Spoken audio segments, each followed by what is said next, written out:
ko muna nilagay. Bali kukunin ko na lang ayan, may polycarbonate na nga siya, pero yung magkabilang gilid niyan pipinturahan pa namin. Wala pa lang naman, boss. Oo, kung ano yun. Kasi wala naman po talagang ibang mapaglalagyan ng indoor nito. Daw yung yung bintana. Opo, yung tungkol naman po sa PVC panel, ayaw po namin itong butasan. Nandun sa dito sa taas. Tapos ito naman wala to rito, nandun po sa taas. Sabog po tayo, yung copper tube line na yan, maaari pong hilahin yan. So lalo pong overflow ng aircon na PVC. At saka yung mga chemical na ginagamit po namin para dun sa konting explanation dito sa... Good morning mga Karohaus, good morning. Ayan, another vlog, another house renovation. Yan, kamusta po tayong lahat? Ito, welcome back po muli dito sa aming channel. January 6, araw po ng Lunes. Yan, dire-diretso po tayo. Bali wala po tayong day off kahapon dahil ilang araw lang po yung pinasok namin after po ng New Year. Yan, para medyo nadagdagan naman po yung aming payroll. So ito, umaga muna tayo. Namimili muna tayo ng mga materyales na gagamitin po sa ating mga project. So ang everyday routine po namin bago mag-uwian po, so iikot tayo sa mga project natin, tapos ililista natin yung mga kailangan nila. Kung sakaling may mga bukas pa na hardware store or mabibila ng materyales, so muna tayo, bibili muna tayo para may bigay na po natin sa kanila pagpasok ng umaga. Pero yung mga pahabol na materyales kagaya nito, yung mga pintura, yan, ngayon natin bibilin umaga. Ito mga Karo, sa update tayo sa mga ongoing project natin dito sa Lumina, also dito sa Anyana project natin. Kaya samahan niyo po muli kami ngayong araw na to, ngayong araw ng Lunes, simula umaga hanggang hapon, and enjoy watching po. Let's go. Medyo traffic dito sa palengke. Tara. Okay, sa hardware na tayo. Nakalock. Yan, bumili tayo ng lacquer thinner, tapos mga pintura, at saka rivet. Tapos syempre hindi mawawala yung black bag. Bina-black bag natin yung mga basura natin sa site. Yan lang. Tara. Dadaan muna tayo rito sa phase 1 project natin bago tayo pumunta ng phase 4. Yan, kahapon may mga gumawa rin po rito. Kahapon nga po pala, araw ng linggo, halos pumasok lahat ng tropa, maliban lang doon sa dalawang kasama natin. Yan, may aabot lang ako rito kay Bilog dahil mag-i-install na po sila ng roofing flashing.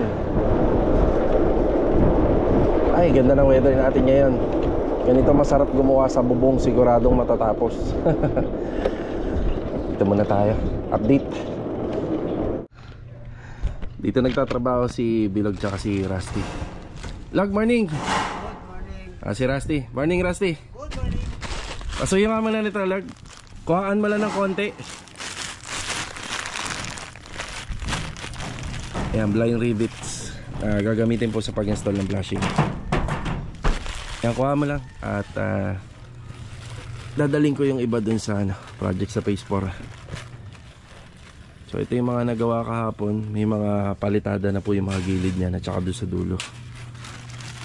Yan. Siguro akit na rin ako para makapagbigay na update dito. Bali yung mga flashing, naka plano na. Kasi pinabend namin yan according po doon sa mga sukat ng mga firewall, tsaka ng mga existing na wall. So kagaya rito, may tupi po na may bend na 1 cm kasi ibabaon namin tong flashing dito. Yan, pagdating dito nakabaon, pero pagdating dito sa baba ng pinaka canopy, wala na kasi mahirap na mag-grinder dyan. Okay, tingnan natin ang sitwasyon ng bubong rito. Okay, dito muna tayo. Nako. So dito pa lang, sablay na So dapat nakatupi ito. Kaya tutulo yung rito.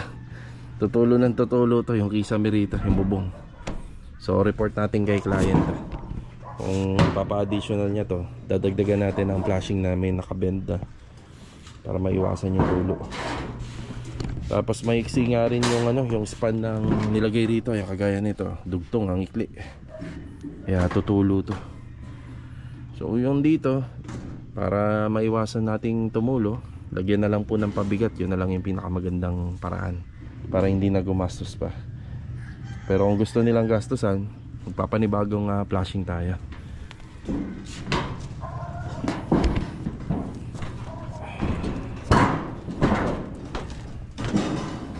Ito yung sa pagitan sa kapitbahay.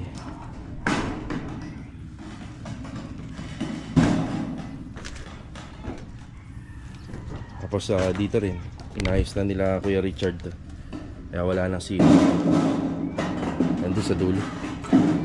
Maayos na to. Mas maganda. Wala namang kaso yun. Mabali lang ako dun. Pero pagdating dito, nakaano na tayo. Nakaganon tayo. Ito lang. Pantay na kasi yan Gaganon ko. para maiwasan yung leak problem sa pagitan ng magkabilang unit. Ras, damay mo na to. Baka may elbow tayo dyan. Elbowhan mo na. Wala tayo elbow. Wala kang elbow dyan? Sige. Dala na lang tayo rito. So ito yung sitwasyon doon sa kabilang bahay. Kaya mahirap din po talaga kapag dikit-dikit yung mga bahay. So accept na natin yan. Kapag magpapagawa ng unit, marami talagang nagiging problema. Ito pinapalitadahan natin. Laki ng sigaw. Ito yung update dito. Flashing installation pa lang kami. Tapos ano natin to kay client. Papakita natin to. Actually nanonood siya araw-araw, makikita niya to. Ano yung sitwasyon dito. Dito tayo sa phase 4. Yan, good morning nga po pala sa lahat ng aming client owner. Yan Padong, good morning. Rick, good morning. Ano ba? Ribbit. Yan, bali lalagyan na po nila to ng Hardiflex installation. Yan. So bago kami mag metal framing, installan po muna nila ng Hardiflex installation to. Ito nga po pala yung mga nagawa rito kahapon. Yan, madilim na. Yan, may bubong na rin po siya. Ito yung gutter na ginamit namin pagkalaki-laki. Lapad. Si Kuya Boy. Umalis ko. Umalis, may kinuha lang. Nandito magtatrabaho si Kuya Boy. Ayusin na yung mga electrical dito according do sa plano.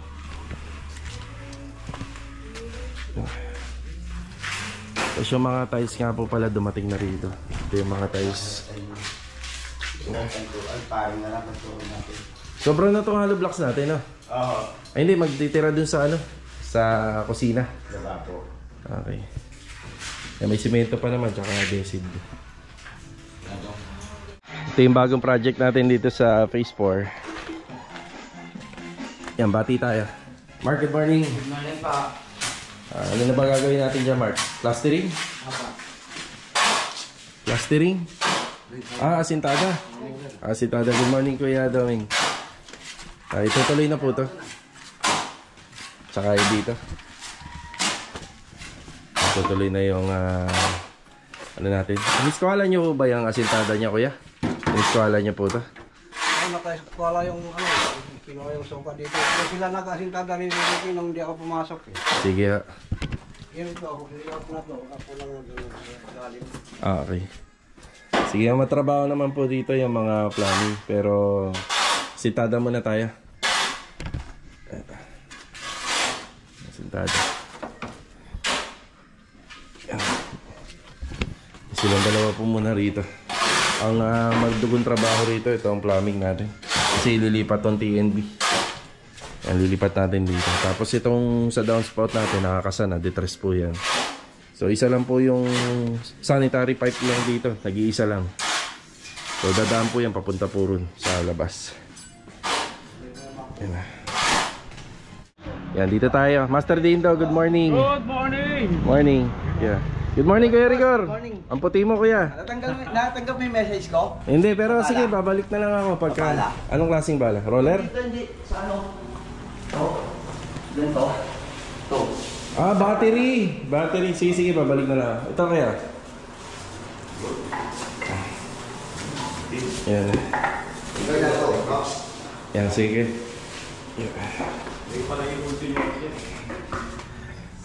Ayan, ito na nga po pala yung update sa harapan po ng bahay. Yan, pansin nyo, kaya naging ganito yung kulay nito. Pinahira namin to ng solvent sealer. Ayan, napakakintab na. Ayan, sana Sir Eman, nasunod namin yung inyong plano dito sa bahay. Tapos ilaw na lang yan. Then emulsion paint, halos tapos na tayo. Ganda na, diba? Kintab na. Solvent sealer. Yan, ina-apply po talaga yan sa mga deco stone para lalo magtagal yung buhay nila. Siyempre, magkakaroon din siya ng wet look. Yan, wet look siya, kaya mas maganda. Yan. So makita niyo po yung pinaka copper tube, pininturahan namin ng brown para mag-balance po yung kulay. Kumagay. Tapos kulay brown naman po itong brick wall.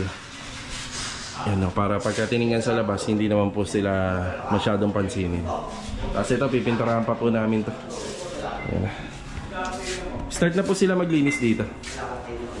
Yan. Boss, wala na kang tiner? Meron. Nandun sa ano ko? Nandun sa e-bike. Wait ha. Yan na. Yes, dito. Anong update dito? Ito. Ayun. Pinisi na to. Pinisi na. The final option. Meron pa tayong bed frame.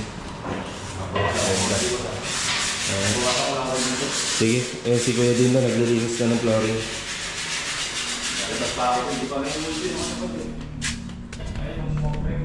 Oo. Hindi pa na-emulsion ni Kuya Dindo yung sa brick wall. Yan, para lalong kumintab to. Tapos yung polycarbonate, yung magkabila ang side, naikabit na rin po nila. Ang ganda. Ganda-ganda. Ganda-ganda na. Kuya Dindo, yung underlining nito maganda, itim, no? Oo, itimingin na lang yan. Oo. Para maganda. Para maganda, ano? I-retat ko pa naman yan eh. Oo, para mas maganda, itim na lang. Pero make sure mo na pantay siya. Oo. Pantay yung pagkakadali. Kasi malaki nga dito yung butas niya. Kaya ano, So, papantayin pantayin mo na. Oo, pantayin mo na siya. Oo. Ang ito na ko. Kaya wala yun. Ito. Dala ni boss yan. Ito na lang ano, boss. Yung, oo. Madami yan. Lagpas na yan. Gano'n ba karami kailangan mo? Hindi. Meron pa doon, di ba? Meron pa doon. Tintayin na natin. Isang Isang payo na lang. Gigray ko lang yan. Oo, gray lang. Ayun yung kulay ko yan. Nandun na. Ayun na yung kulay yun. Sa picture. Dark? Oo. Yan. Yan. Medyo maluwag-luwag na po rito. Baka bilhin ko na rin po yung tubular WPC kapag makaluwag-luwag po.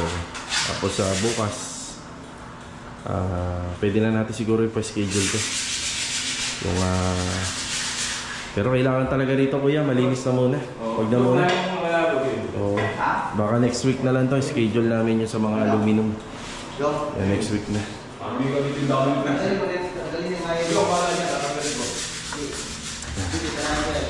Pakaganda na po dito. Yan. Tapos ito, all black na lang. Para hindi na mahirapan mag-maintenance si client.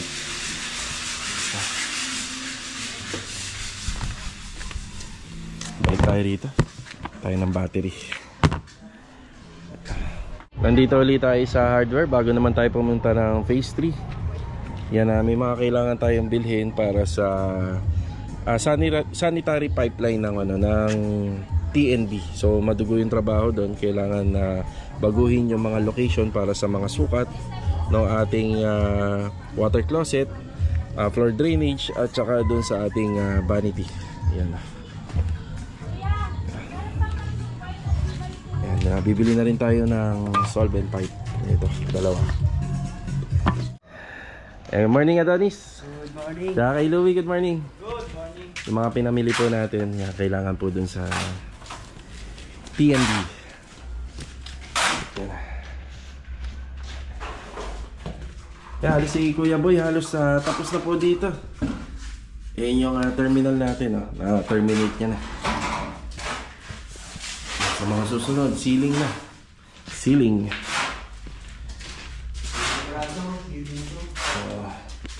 Yan o. Ito, marami pang gagawin po dito. Yan, ayusin po yung mga linya. Tapos sa taas naman po, may mga kanya-kanya pong ano po yan, air vents kasi may mga abang po to. So balang araw, magpapagawa po si client sa taas. Then nakaabang na po yan. So yung floor drain, yung water closet, so nakatap na po yan dito. Yan na. So abang na lang. Pati ito, itatap na rin po namin yan.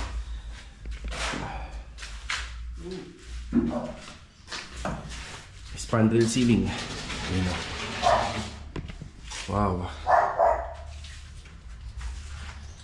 Tapos na to. Wow.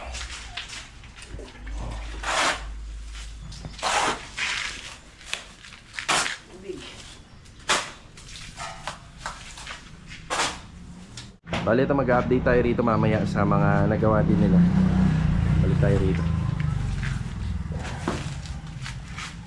Kailangan nila ng elastosil dito. 1 litro lang doon? 1 litro? Elastosil.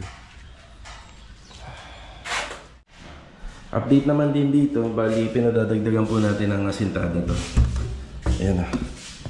Kasi kung sasabay po kami sa elevation nitong slab na ginawa namin, sobrang baba ng bubong. Yan, sobrang baba po ng kalalabasan po ng bubong. Yan, hindi pa po nalalagay po yung mga extra flashing po para dito sa gilid at saka rito sa pinaka-capping.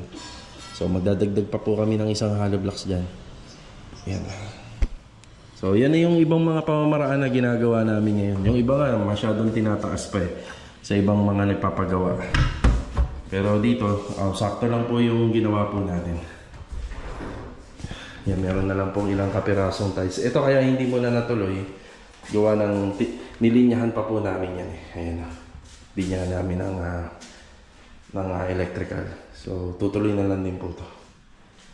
Tapos yung sa kornisa nito, hindi po muna mailalagay ito. Matagal pa. Kailangan mauna muna yung sliding. Tapos paiikutan po ng kornisa magkabila.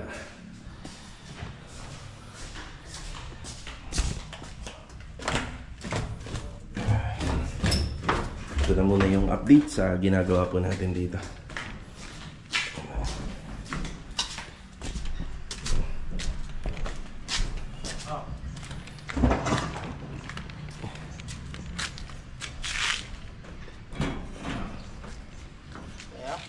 Kompleto na may hollow blocks niya? Sakto lang? Sakto lang yung hollow blocks natin. Para talaga yan dyan eh, no? Thank you. Bumalik tayo sa hardware. May pahabol si Adonis yung elastosil sealant.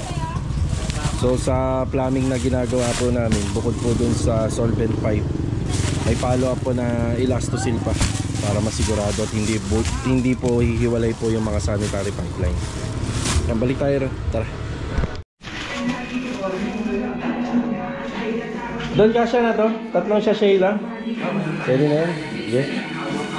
Babalik tayo sa phase 4. Ito yung kailangan ni Kuya Rigor. Tapos yung lobat na battery. Yan, charge kagad natin. Tara. Wait lang, daan muna ulit tayo rito. Kailangan na i-Adonis nito, yung heat gun. Yan, bago po kasi tapusin to for finishing tile installation, kailangan marami mo ng ano rito, tatapusin na trabaho. Kaya inuumpisahan na po yan. Kasi ang plano po nitong TNB, magkakaroon po ng TNB sa mga susunod po na renovation dito sa taas. Yan, bali nakabang na po yan yung mga draining system nya. Alright. Aalis pala tayo mga karos. Bibili po tayo ng tubular WPC at saka wall fluted panel dito sa may malapit sa Anyana. Hindi nga lang po muna tayo makaalis kagad kasi kailangan na bago tayo umalis, kompleto na rito sa site, sa mga project natin yung mga kailangan ng mga manggagawa. Yan, phase 4 naman tayo. Pero mag-owner type jeep na ako para diretso na ako sa Anyana. Tara. Nasa level. Ayos na.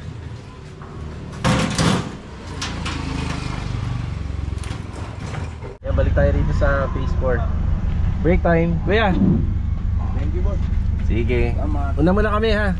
Sige. Tara. Nandito na po tayo sa Anyana project. Ayan, good morning nga po pala kila sir and ma'am. Ayan, good morning. Tsaka kay Mrs. kasama natin. Morning. Na-miss mo ba tong owner? Ayan na. Meron po kasi kaming bibilin. Bali, inuna na po namin pumunta rito dahil kapag may dala kami, baka hindi kami papasukin.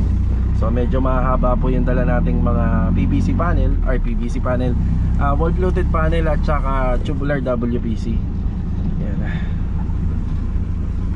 Okay, update na rin po tayo rito sa project natin. Bali kahapon wala po tayong pasok dito. Check natin yung mga nagawa. Hey Richard, good morning. Hey Sandy.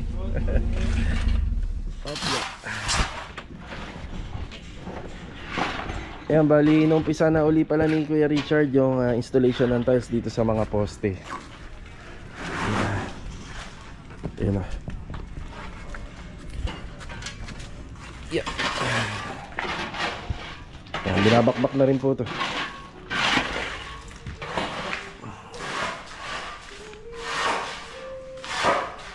Marvin, good morning. Good morning. Kaya kay Master Jojo. Good morning. Good morning.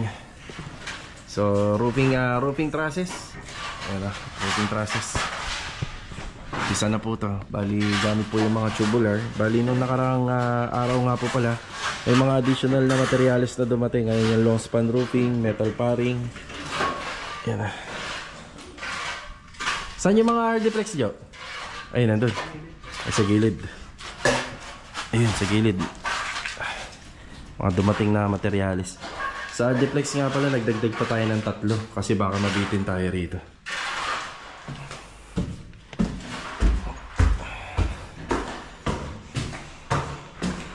Ay, sa tiles.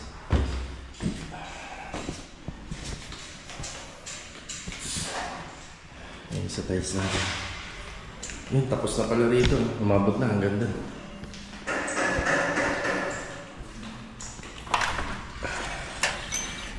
Yan. Bali, dito nga po pala, yung pinaka roofing frame namin at saka yung pinaka bubong, sinepa, hanggang na po ng gutter. Hanggang doon lang po. Yan, naka-setback siya ng 150 doon sa may back area.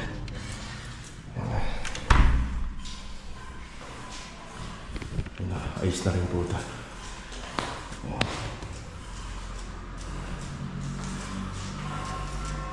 Medyo busy pa sila, Sir Jan De Leon. Pinapapunta ko po sila rito para mabigyan na ng magandang plano po yung paglalagyan po ng indoor unit, aircon. Pero nakita ko naman nga po pala. Pero nakita ko naman po sa iba, ayun, pwede naman po dun sa harapan ng bahay. So wala naman pong magiging kaso kung mag-i-install tayo rito. Pwede naman po daw. Si Kuya Rigor malapit na matapos sa Lumina. Paumpisahan na po natin to. Mga hamba at saka yung mga pintuan. Papipinturahan na po natin. Tapos meron nga po pala kaming plano na every Sunday. Yan o. Every Sunday po kasi, kaya bawal po gumawa dito gawa ng maingay. So ipinagbabawal po tuwing linggo na mag-iingay. Pero pwede naman gumawa basta hindi naman po maingay yung mga galawan o yung pagtatrabaho. So sa linggo, magpapapasok po tayo rito para po sa mga masilya sa exterior. So yan, papamasilyahan na po natin lahat yan. Lahat ng kailangan masilyahan, tsaka i-primer, papaprimer na po natin. Every Sunday po yun. So willing naman po silang pumasok. Ito nga po pala yung gutter na ilalagay natin. Parang Banawi type din po siya. Yan. Yan, yan yung gutter para dun sa taas. Yan dyan. Yan kuya, sige, pwede na. Puputol si Kuya Richard ng tiles.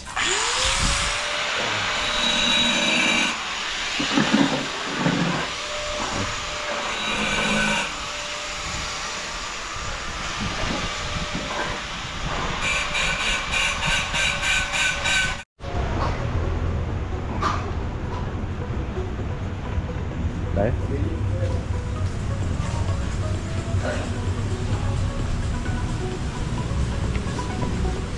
Boss, thank you. Salamat ha. Kukontakin na lang kita ha. Sige. Ayan, nandito kami sa General Trias sa San Juan Dos. Ayan, San Juan Dos. Bali, ito nga po pala yung mga order natin na wall fluted panel, tubular WPC. Ayan, nagagamitin natin sa project natin dun sa Facebook. Okay. Kaya natin dala tong owner type jeep. Syempre hindi naman pwede yung isang sasakyan natin dun sa kargahan. So dito namin po binibili yan. Yan, sa may San Juan Dos, dito sa General Trias, Cavite. Tubular WPC at saka wood composite panel. Yan, saktong sakto, alas 12 na. Pero idediretso natin muna sa alumina to.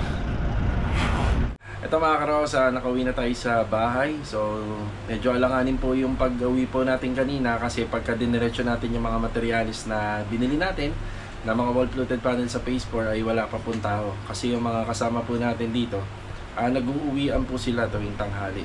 So doon po sila nagpapahinga sa kanilang mga bahay at saka doon po sila nanananghalian. So ito, shoutout nga po muna kay Ma'am Maria Natividad Alfonso at saka kay Sir Henry Natividad Alfonso at saka sa anak po nila na si Sir Michael yan Alfonso. So God bless po sa inyo from Tagaytay City. Yan, God bless and always ingat palagi. So punta po muna tayo sa Phase 4 para maihatid yung mga materialis. Then bigay na rin po tayo ng update sa mga nagawa. Yan, let's go. Tara. Kanina nung nasa labas kami ni Mrs., yung pag-uwi namin, medyo sumakit yung ulo namin, kaya medyo nagpahinga kami ng konti. May feeling ako na uulan ngayon. Sobrang init po kanina. Yung mga ganitong buwan, first week pa lang ng January, dapat malamig-lamig pa to. Kaya nasisigurado ko baka umulan mamaya. Ang tindi ng init kanina. Hindi ko alam kung nanibago lang kami kasi lagi na kaming naka-aircon sa sasakyan, kasi ito yung gamit namin kanina. Ayan. Kasi yung mga owner type jeep, ano na yan, sagad na yan sa ulo. Pagka nakaupo nga ako, ayun, sa ulo ko nakadikit na. Pero ito, may foam insulation naman na 10mm nilagay ko rito, kaya kahit papaano na bawasan yung init. Okay, hatid muna natin tong mga materialis kasi baka umulan, mababasa ito dito. Okay, dito na tayo. Parang tama nga yung inaala ko. Tingnan nyo. So, ang kagandahan nun, ligtas na yung mga natin, mga binili natin kanina. Yung ating mga wood composite panel. Yung iba, dito ko muna nilagay. Bali, kukunin ko na lang bukas kasi baka abutan tayo sa biyahe. So, ito na. Ito na po yung pinagaganda namin, yung harapan ng bahay. So, maraming detalye po rito na dapat natin ipaliwanag. Okay, bali... Ayan, may polycarbonate na nga siya, pero yung magkabilang gilid niyan pipinturahan pa namin. Kahit flexible na lang po, na itim. Tapos sa disenyo, ganito po talaga yung actual na kalalabasan niya. Yung sa deco stone, yan, nag-wet look po siya. Tapos dun sa gate, yan, naka-duco varnish po yung mga hard planks. Yan, QDE naman po yung ating mga gate. So ilaw na lang. Kuya, dadagdagan pa siguro natin yung ano, no, pahid nito. Oo. Yung ano, yung deco stone, no. Ito boss. Ayan na. Tama ko na ito sa boss, pintura. Oh, sige. Ang laki ng butas dito. Nasilyahan ko to. Anong kulay? Ganito? Ah, sige. Yan, kung ano yung... Marakal lang naman boss. Oo, kung ano yung saan sa mapapaganda. Yun lang, ang ganda lang tayo. Ayun, ayos. Ayan, tapos itong pinaka brick wall natin dito. Yan, emulsion na lang ba yan, kuya? Boss, oh. Emulsion na lang. Tapos yung sa aircon kasi, wala naman po talagang ibang mapaglalagyan ng indoor nito. Dati nag-usap kami ni sir na dito ilagay. Kaso nga lang, sabi ni client, ayaw niya daw matakpan tong bintana na to. Kasi gagamitin pa rin po daw nila to. So papalitan nila yan na kahit pa paano nabubuksan, nakakapasok yung hangin. So sa mga nagtatanong nga po pala, ito po ay papalitan. So sabi daw doon sa comment, hinarangan daw yung yung bintana. Opo, kasi yung likod po niyan TV console. So sa design po ni client, ganun po talaga. Wala tayong magagawa, yan ang gusto niya. Tapos itong pinaka outdoor, dyan na po talaga yung pinakamagandang location niya. Wala naman pong iba. Yung tungkol naman po sa PVC panel, ayaw po namin itong butasan. Pwede rin naman po kasi ito, diretso butas na dun sa dito sa taas. Tapos ito naman mula to rito nandun po sa taas sa bubong. Ang problema po kasi pagka nagpa-under maintenance po tayo, yung copper tube line na yan, maaari pong hilahin yan. So lalo pong masisira to. Ito ang PVC panel natin. So bali yung aircon po natin kasi mga karos, pwedeng magtagal yan ng 8 to 10 years. Kagaya kami, 8 years nagpalit na kami. So nirenovate po lahat. So tinanggal pati yung mga copper tube, so yung linya ng tubig. So binago namin location. So hanggat maaari, ayaw naming mabutasan to. Ganun din naman sa may-ari. Nag-usap po kami na tungkol dito, na dito na lang po talaga yung pinakamagandang location niya. Ngayon, gagawa na lang namin ng para. Makikita niya naman, naka-hide po ng husto yung mga copper tube, yung overflow ng aircon na PVC pipe. So tinago po namin gamit yung pintura. Isinabay po namin sa color combination na ginawa namin dito. Ayan. Si ano nga po pala mga karos, si Kuya Rigor, nag po siya, nag half day. So nagpahinga muna siya kasi talagang yung ano niya, yung trabaho niya dito, talagang medyo mahirap din kasi itong row house kulob. Wala po tayong ventilation sa likod. Tanging yung exhaust fan lang. So pinapapatay ko naman po yung exhaust fan kapag nagtatrabaho sila diyan kasi baka masira. Kaya nagpaalam muna na magpahinga. Yung varnish po kasi hindi naman po din pwede dito. Yan, tsaka yung mga chemical na ginagamit po namin para dun sa mga plywood. Yun. Yan, ito yung ating konting explanation dito sa ginawa natin sa harapan ng bahay. Yan, bali mocha blanche yung ginamit nating pintura sa design. Ayan. Tsaka sa PVC panel, halos nalalapit po sa combination color. So ilaw na lang po to. Hindi ko po muna pinakakabit pa. Yan, make sure na tapos na talaga, na emulsion na. Tapos yung mga gagawin pa po pala rito, yung binili po natin na abangan nyo po, yung tubular doon na gawa po sa WPC, wood composite panel din po yun, na ilalagay po rito sa pagitan ng living space at saka ng kitchen. Yan, meron din siya. Tapos yung kulay gray na WPC na ilalagay naman po rito sa TV console. So hindi na tayo pumasok sa loob. Yan, dire-diretso na yan si Kuya dyan. Oh, ganda na. So row house pa lang po to sa harapan ng bahay. Gusto nyo malaman kung magkano yung ganito klaseng pag pinabuo nyo? Marami kasing nagpapagawa din ng ganyan. Kunyari ito, may extension na siya, pero wala pa. So sa akin ito, kung tatanungin nyo ako, aabot din po ng mga nasa 100 yan.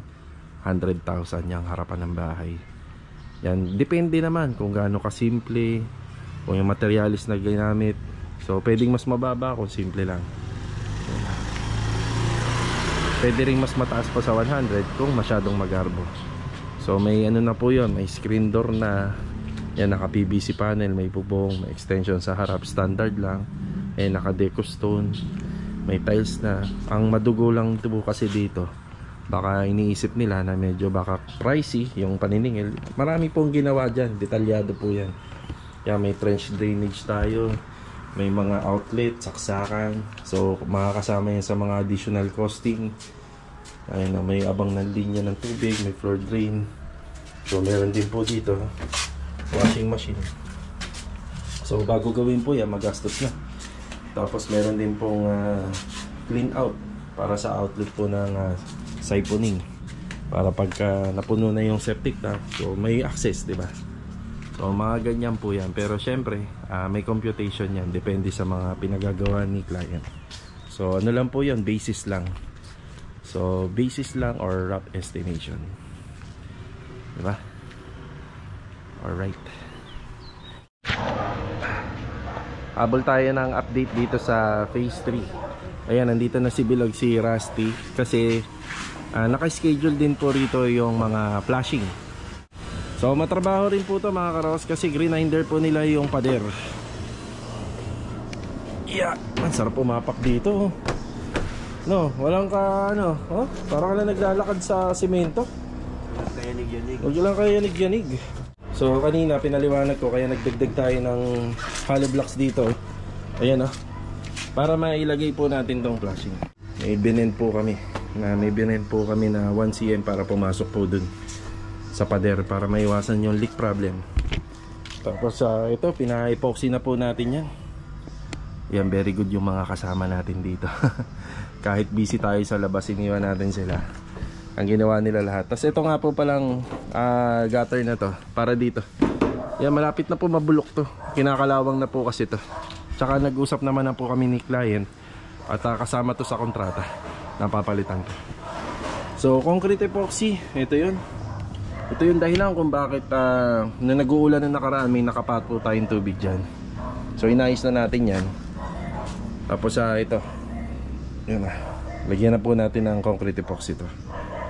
Para sigurado. Sigurado na wala po talagang katulo-tulo. Hindi pa natatapping yan to, no? Oh, hindi pa, no? Yan, bali meron pang namumuong tubig dito kasi wala pa tayong ano rito. Wala pa po tayong additional concrete tapping. Yan, tapos yung mga nakausning bakal na yan, tatanggalin din yan. Ganda ng pagkakagawa na. Sakto, eh. Yan, ayos na kami rito. Bali, may mga ilang part pa na syempre babalikan po natin. So hindi pa po matatapos ng ganito to. Ang i-turnover namin to kay client, naka roof guard po siya. Ipinturahan po natin ang roof guard niya. So pinulang na rin po tayo sa oras kasi sila bilog. Marami na rin po silang ginawa dun sa phase 1. So ito muna, babalikan na lang to bukas. Tapos ito na yung abang ng antena sa internet. Yan, di ba? Check natin yung sa baba. May ginawa rin sa baba. Kamusta? Ayun. Ayun na. Bawal papakan to, Wina. So, syempre kailangan may pit-trap. Yung ano na yun, ano ba yun? Floor drain. Floor drain. Sa taas. Ngayon kapag nagpagawa na sila, doon na lang yung pasingawan. No? Kasi ito na yung linya ng water closet. Ayan o, halos kompleto na. Yung abang po yan. Pwede na masaraduhan to ng kisame, pero tiles muna. Ayos na, matutuloy mo na to eh. Ayan. Yun na ba natin, boy? Ayan na hinihintay niya eh. Ayan, matutuloy na po to. Ay, halos naka-setup na lahat. Kompleto na. Okay na. Tapos na naman ang isang araw. Yeah.